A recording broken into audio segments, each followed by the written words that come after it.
Shalom, shalom. Glorificado seja o nome do Senhor. É mais um dia que o Senhor fez para que o nome dele seja glorificado na minha vida e na tua vida. Estejamos atentos para tudo aquilo que glorifica o Senhor, como por exemplo, no amanhecer, nós já estamos glorificando o Senhor quando buscamos a face dele, quando estamos meditando na sua palavra, pois ele diz em Provérbios 8:17, amo os que me amam, os que me buscam na madrugada me encontram.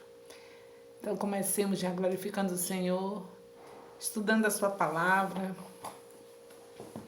Eu louvo o Senhor pela vida de cada um de vocês que estão aqui conosco agora. E quero que vocês saibam que hoje nós estamos com o capítulo de Gênesis, capítulo 38 de Gênesis. É com muita alegria que nós estamos acompanhando esses capítulos.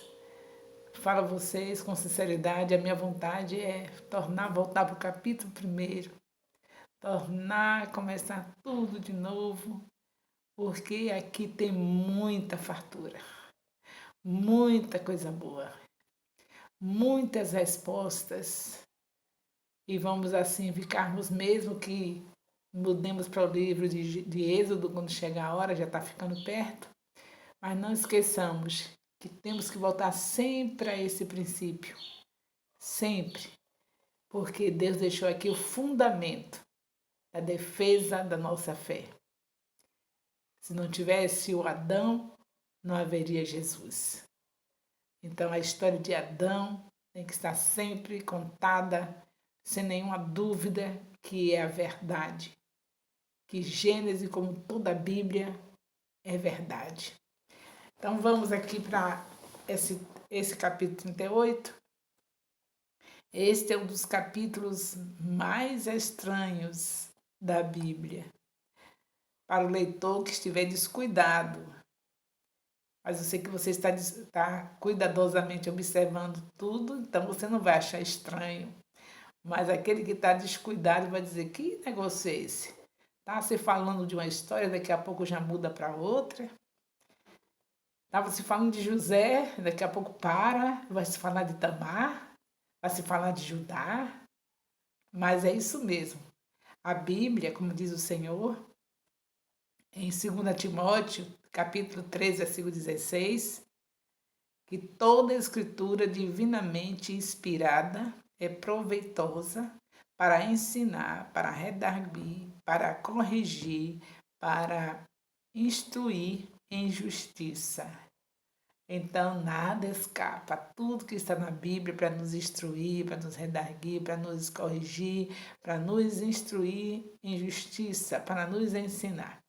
Então, esse capítulo 38 de Gênesis, mesmo parecendo para muitos que é um capítulo estranho, que foi colocado assim de uma hora para outra, mas é também palavra de Deus e é para nos ensinar, é para nos redarguir, é para nos corrigir, é para nos instruir em justiça. Então, vamos prosseguir. Toda a escritura é divinamente inspirada, então não tenho dúvida disso, vamos prosseguir. Esse é o único capítulo que contém informações sobre a família de Jacó, desde quando José foi vendido até o período da fome. Nós não tínhamos notícia da família de Jacó. Nesse capítulo, nós encontramos já notícia como é que está a família de Jacó. Vamos considerar algumas coisas importantes neste capítulo. Como? O que é que nós vamos considerar? Como é chocante a vida dos filhos de Jacó. Isso é coisa de se notar. Que coisa terrível, que procedimento terrível desses filhos de Jacó. Rúben, Simeão, Levi, cada um você sabe que já tem uma história para contar e não é boa. E agora nós vemos o Judá. Agora vamos ver Judá. De onde Jesus Cristo iria nascer? Então, não era para ser um Judá todo assim, que olhasse, a pessoa olhasse e já visse assim a coroa, as luzes resplandecendo, porque era dele que iria nascer, era dele que vinha Jesus, dessa descendência. É a desse que vinha o Messias. Ele foi anunciado que sairia da tribo de Judá. E nós vemos aqui a história desse capítulo 38, uma história parecendo que foi tirada do nada.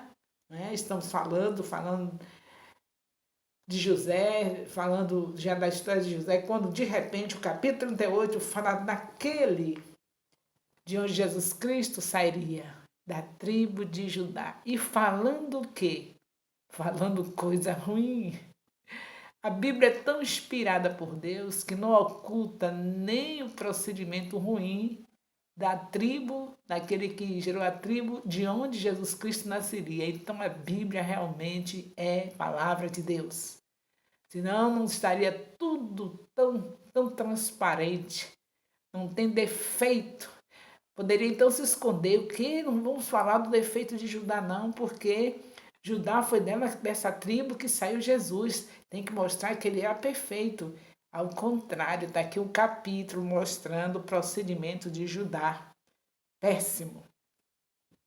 Então devemos considerar isso, mostrar que Deus não poupou nem os defeitos daquele de onde o seu filho viria, da tribo de Judá. Aí nós vemos que Judá também está incluído, né, entre o procedimento ruim. Aqui só se tira dos filhos de Jacó, que não participaram da venda de José. Então, lembrando que nós estamos falando de José, e agora, de repente, entre os capítulos 38, falando de Judá, e somente Benjamim e Rubem não participaram da venda de José aos ismaelitas. Somente esses dois. Mas os outros todos estavam lá juntos para fazer a maldade que fizeram com José. E aí, vamos ver agora o que está acontecendo com Judá. Bem, nós temos outra coisa a considerar nesse capítulo. Se a Bíblia fosse escrita pelos homens, com certeza os judeus não teria colocado que a Bíblia sabe que começou com Hebreus, o Moisés escrevendo, sendo inspirado por Deus, sendo hebreus. E esses hebreus são os mesmos judeus que na época são chamados de hebreus. Então eles esconderiam, não esconderam. Está tudo aqui, porque Deus foi quem inspirou. E eles tiveram que colocar o que Deus ditou para eles. Não pôde puxar a sardinha para a brasa deles. Foi um hebreu que escreveu, mas foi inspirado por Deus, que escreveu esse livro que nós estamos lendo, os 5 livros primeiros, que é o Pentateuco. Agora, o restante da Bíblia também foram homens de Deus que escreveram, mas todos eles tiveram que botar o que Deus mandou. Por isso que não pôde proteger, senão eles iam proteger a nação deles. Não, essa história aqui feia não vou contar, não. Mas aqui é mais uma maneira de nós sabermos que a Bíblia é a palavra de Deus.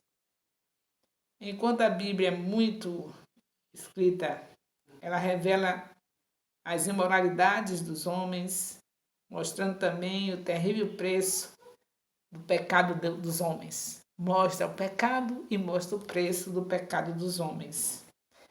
Então, a Bíblia é a palavra de Deus.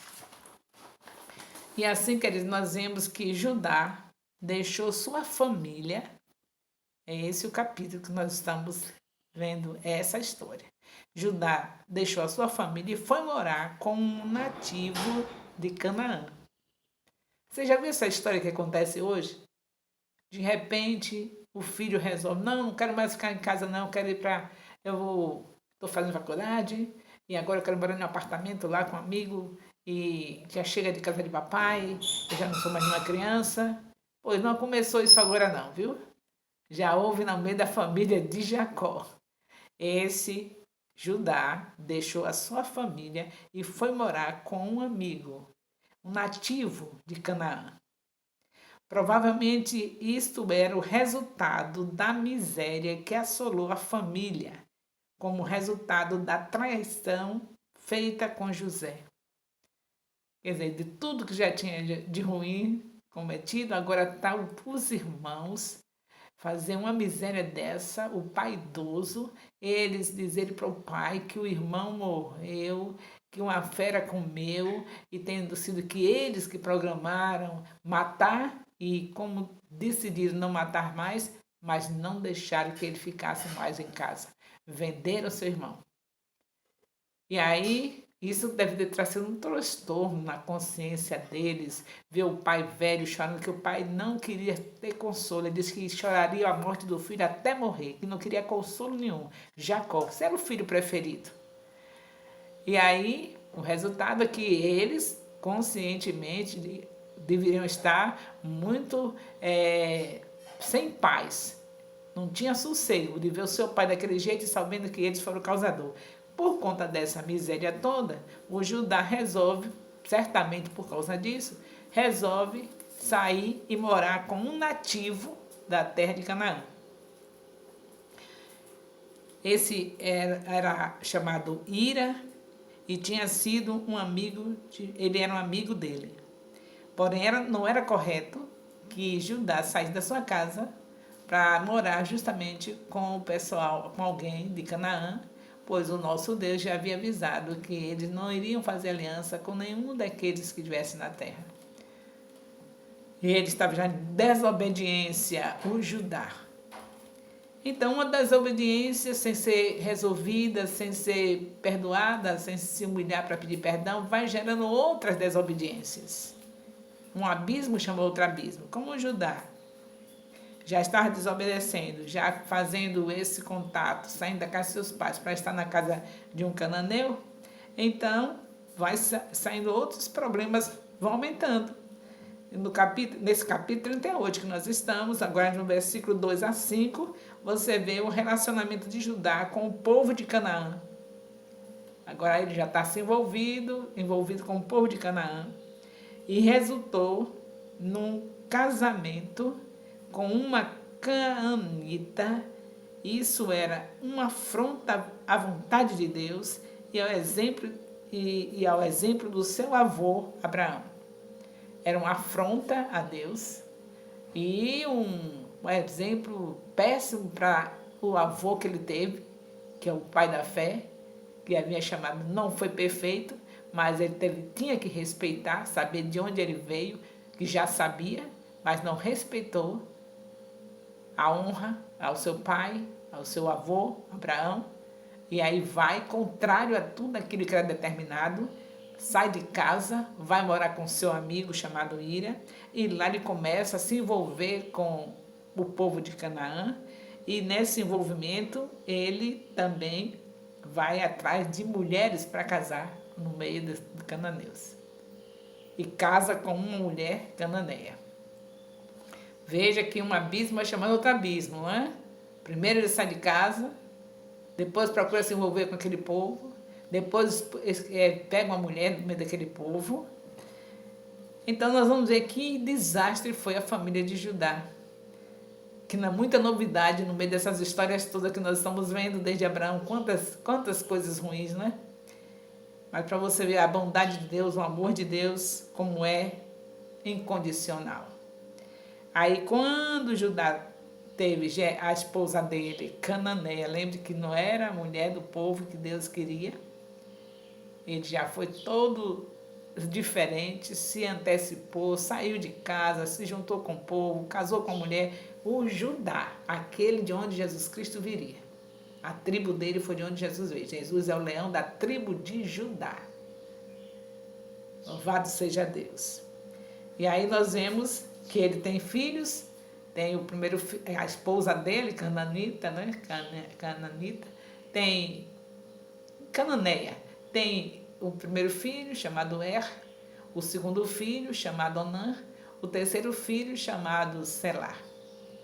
E aí agora o Judá, eu acho que prevendo que os filhos dele fizessem o mesmo que ele fez, saísse de casa antes de casar, se antecipasse. As leis daquele tempo não era essa, para ninguém sair de casa antes de casar. Ele aí já vai logo fazendo o casamento dos filhos. Casou o primeiro filho também com uma mulher cananeia. Aí casa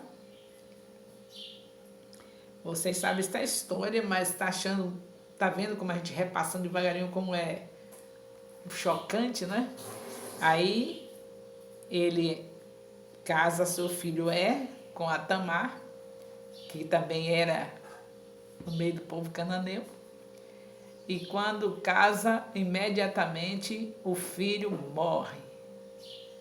E a Bíblia fala que Deus matou. Aí a mulher Tamar, ela não poderia ficar sem gerar filhos, era uma lei.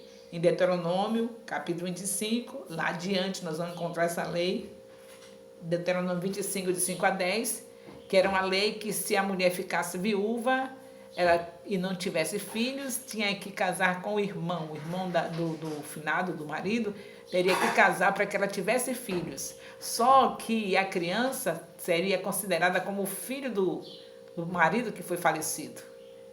E aí o que era difícil nessa lei é que aquele que casava queria que o filho fosse com o nome dele, gerado como sendo dele, e não era assim. É aí onde vem o egoísmo.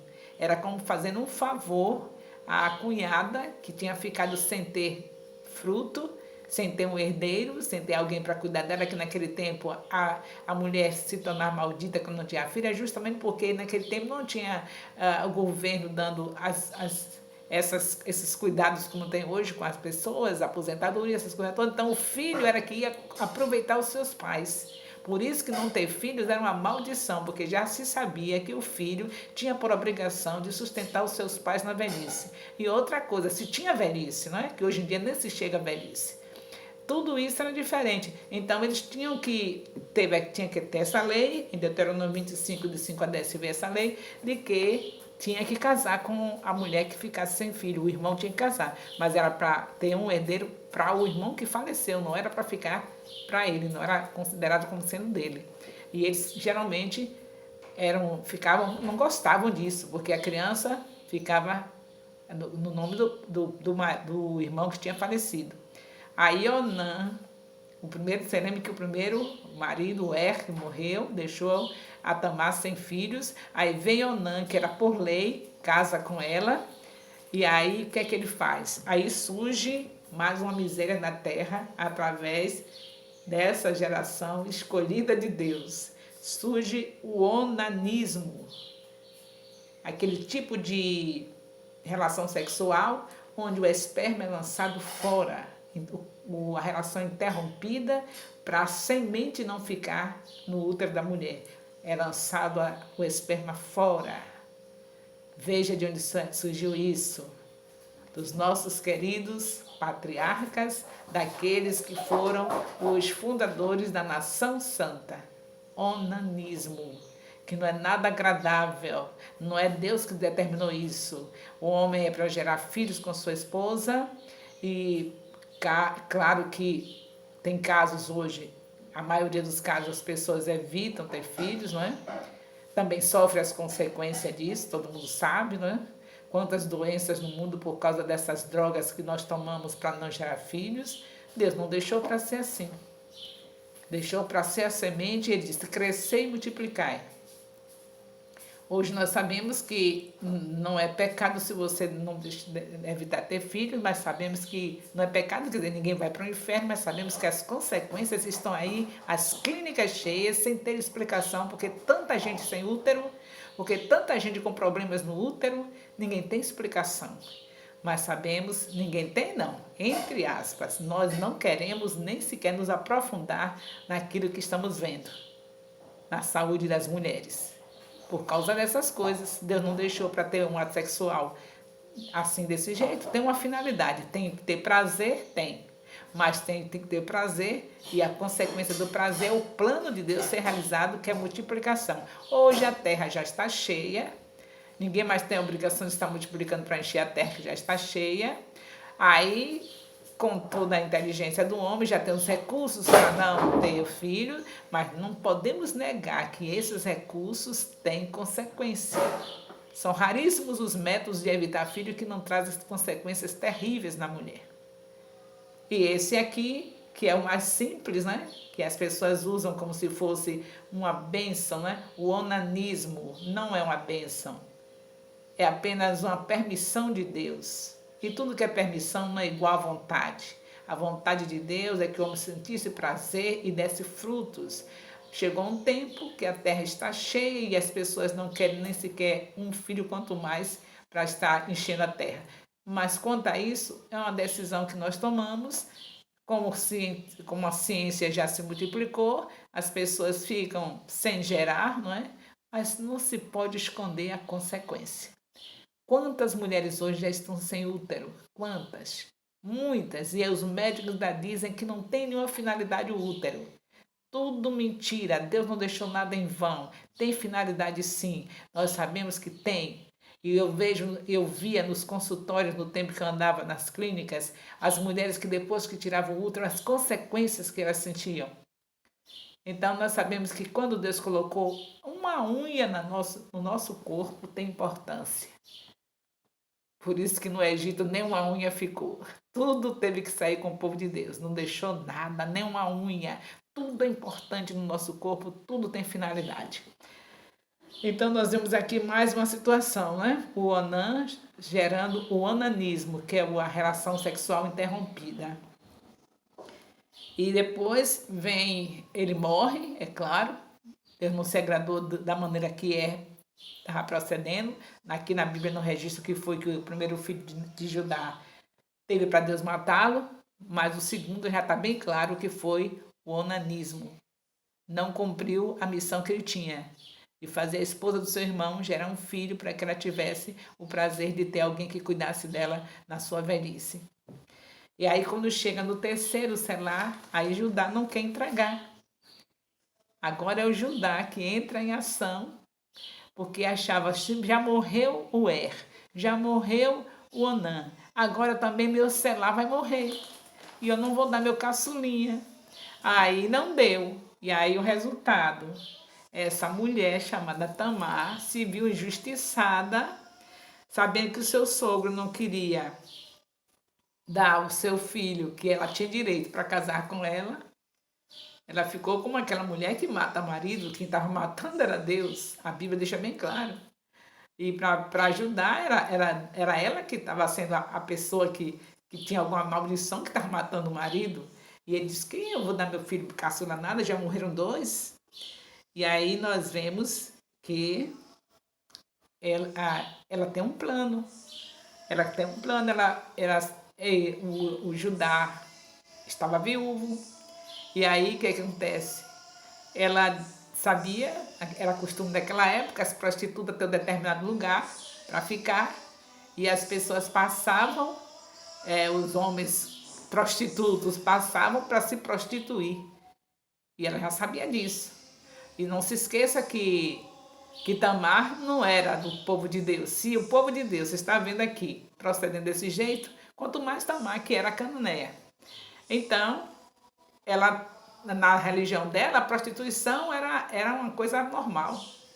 A religião dos cananeus não tinha nada a ver, ao contrário, a prostituição era a maneira dos rituais dos deuses dele, para fazer parte dos rituais dos deuses dele. Então, para ela, isso era uma coisa muito simples, ela se vestir de prostituta e ficar esperando o seu sogro para gerar um filho com o seu sogro. É essa história terrível que você está ouvindo aqui no capítulo 38 de Gênesis. Mas tudo isso é ensino para nossas vidas. Não podemos pular o capítulo 38 com essa história sórdida, nojenta, que a gente não gosta nem de... A gente fica assim sem saber como é que se pode uma coisa dessa. Mas se nós olharmos para nossas vidas e nos examinarmos hoje, diante do sacrifício que Jesus fez e como nós agimos, não é diferente, queridos. Talvez não seja uma história assim tão chocante aos nossos olhos, mas lá no seu oculto, no nosso coração, a gente vê as sujeiras, as coisas ruins que ficaram nele, que nós não entregamos, não queremos devolver. Jesus Cristo levou tudo e trouxe tudo de volta. Toda a nojeira trouxe de volta. Pode não ser concretizado para todo mundo saber as nossas histórias, mas no nosso coração tem muita coisa nojenta. Nós não podemos querer ser melhor do que eles aqui, porque Deus falou que o nosso coração é enganoso. E nós temos a certeza que tem muita coisa para ser tirada do nosso coração. Nós precisamos estar tendo esse coração limpo, esse coração vasculhado pelo Senhor, porque nós podemos querer nos julgar melhor do que os nossos patriarcas, mas na verdade os nossos corações estão péssimos. Vocês acham que Deus ia fechar as portas dos templos se nós estivéssemos bem? Será que ele faria isso? Não tinha homem na terra, não tinha demônio que conseguisse fechar as portas dos templos se nós estivéssemos bem.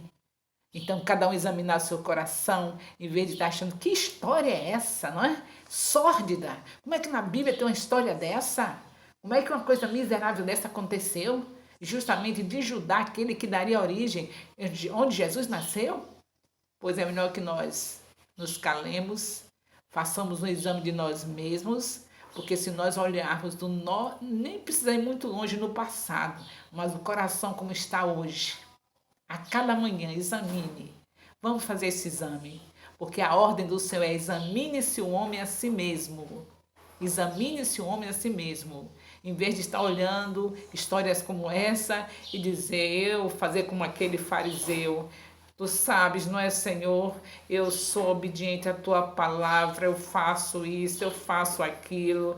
Mas aqueles patriarcas lá, olha quanta miséria eles fizeram. Ó Deus, eu sou tão bom. Vamos esquecer da oração do fariseu e vamos chegar diante do Senhor e dizer, Senhor, como eu estou, que situação, meu Deus, como eu preciso que o Senhor limpe o meu coração. Vamos examinar a si mesmo, porque essas histórias ficam impactando a gente e a gente esquece de se examinar, não é? É para se examinar. Quando se vê uma história dessa, esse capítulo 38 é chocante mesmo. Mas quando se vê uma história dessa, é para fazer exame, em vez de estar dizendo que coisa, hein? Que miséria foi essa? É melhor que a gente chore as nossas misérias, é isso que Pedro fala. O apóstolo Pedro diz que é para chorar nossas misérias. Situações como essa que às vezes não está sendo clara para as pessoas, mas estão no nosso coração, está no oculto e Deus sabe. Deus sabe, nada fica escondido. Pode não ser no nível de prostituição como está aqui, mas em outras coisas que pensamos dos nossos irmãos, que fazemos perversidade uns com os outros, de uma maneira sutil que só Deus sabe como está o nosso coração. Então é tempo de se examinar, é tempo de olhar até que ponto o ser humano pode ir e ver como é que eu estou indo, onde que eu já estou. Já viu que coisa terrível? Judá deixou esse despertamento para nós. Esse capítulo aqui não é em vão. Então nós vemos a estratégia de Tamar, gerar o filho com seu sogro, Judá. E aí depois, veja a hipocrisia do sogro. Aí vem, era o tal, né? O viuvão, o santarrão. Aí quando sabe que a sua nora está grávida, aí ele diz, vai morrer. E ele ficando feliz, porque diz, agora eu não vou ter que dar o meu filho para ela, meu selazinho, que está aqui reservado, que ela está querendo matar também, como já matou os outros dois. Eu agora estou livre, ficou todo feliz da notícia. A viuvinha se prostituiu, gerou um filho e vai morrer, porque naquele tempo era assim, morria. Aí ele foi feliz, viu? Não pense que ele ficou triste, não. Mas sem saber que o filho era dele. Oh, meu Deus, quanta coisa, né? O filho era dele, ele pensou que ia ficar sem ser revelado a situação da prostituição dele com ela. Ele não sabia que era sua nora, ela tinha se disfarçado de prostituta e estava achando que estava abafando. Aí quando vem a notícia que ela ia ser punida, ela disse, mostrou tudo que ela tinha tomado, que ela fez tudo muito estrategicamente. Tomou o cajado, tomou o cero, tudo que tinha direito, que naquela época um homem tinha, como mostrando o seu valor. Aí ela pega e mostra tudo que ficou na mão dela, que ela pediu dele. Sabe que um homem, por causa de sexo, faz miséria na terra, né? E não se incomoda do que vai perder. Hoje a gente sabe que tem pessoas que dizem assim, vou morrer, mas eu faço. Tem homens que estão vendo aí a perdição de doenças que estão, doenças venéreas, doenças mortais que vêm através do sexo, mas eles vão e fazem. Então não é diferente hoje. E o pior de tudo, hoje, depois que Jesus fez esse sacrifício, mas a gente vai e faz, não é? Então, ele, para fazer isso, mesmo ela exigindo o cajado dele, ser para provar, ele nem desconfiou que era um plano, né? Nem, que prostituta é essa que quer esses documentos no lugar do pagamento? Eu quero isso. Que em vez de pagar, ele ia entregar tudo que ele tinha como testemunha de que era ele que tinha tido relação com ela. E quando surge a bomba, ela tranquila. E aí pronto, acabou-se. Desmascarou o homem. Foi desmascarado o hipócrita. Ela estava grávida, não sabendo que ele era o pai. E ele estava pronto para queimá-la, por causa do pecado dela. Talvez ele estivesse contente mesmo, não é? Porque a mulher tinha pecado e agora ele estava livre. Bem, aí nós vemos que dessa linhagem é que vem o Cristo.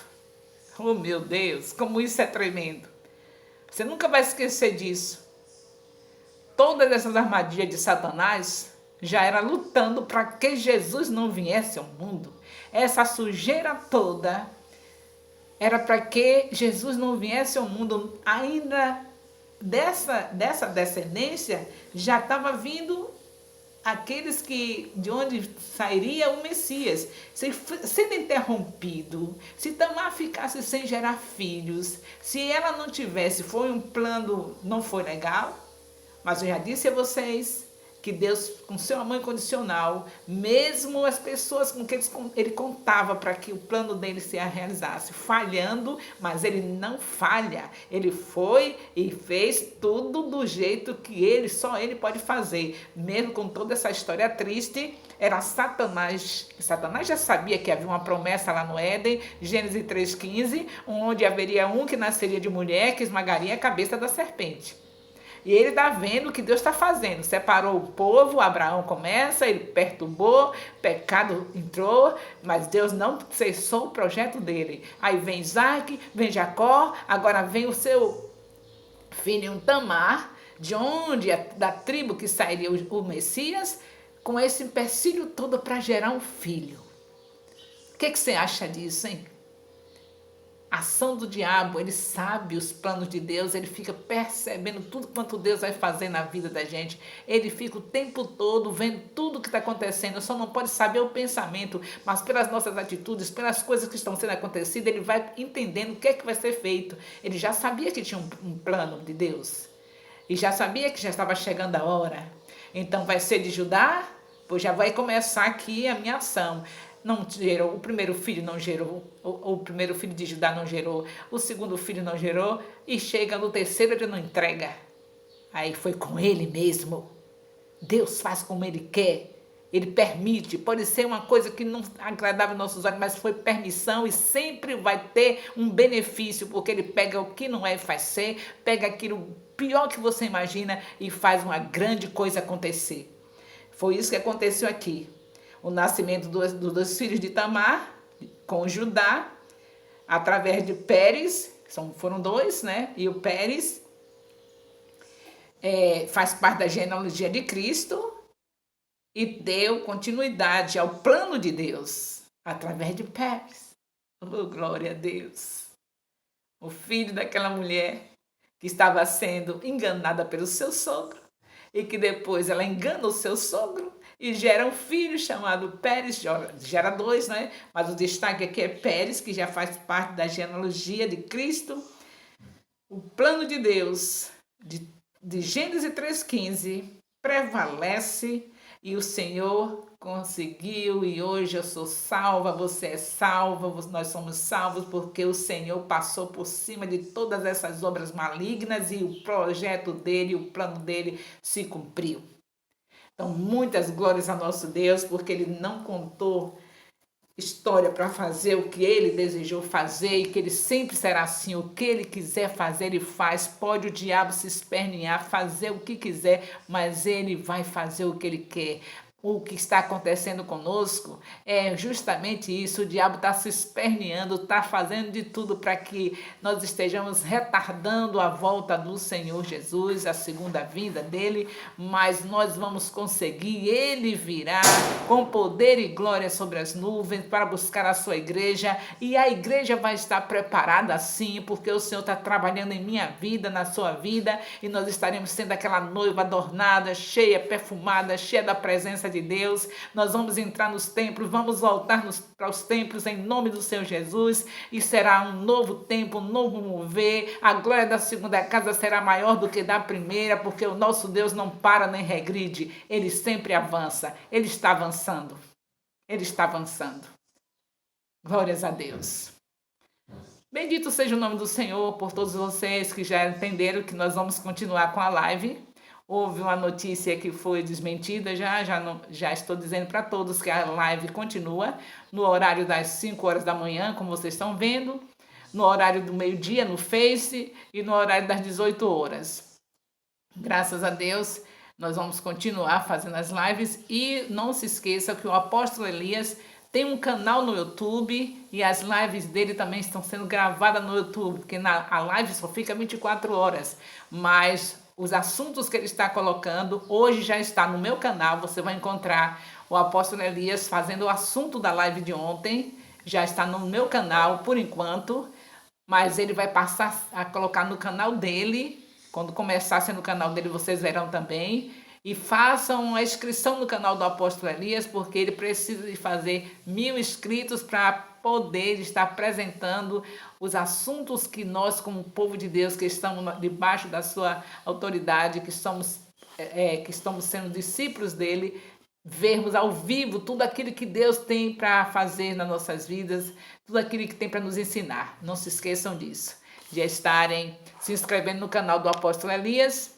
É apóstolo Elias Nascimento, não está escrito evangelista, só é apóstolo Elias Nascimento, e você se inscreve no canal. E hoje já pode assistir a live de ontem, você que não esteve presente na live de ontem às 19 horas, esse vídeo com esse assunto já está no meu canal. Vocês vão receber aí no Zap o vídeo, e vocês assistam, que é o apóstolo Elias falando do assunto de ontem, muito importante, de que nós estamos aprendendo. E agora só me resta dizer para vocês: beijo no coração. Beijo no coração.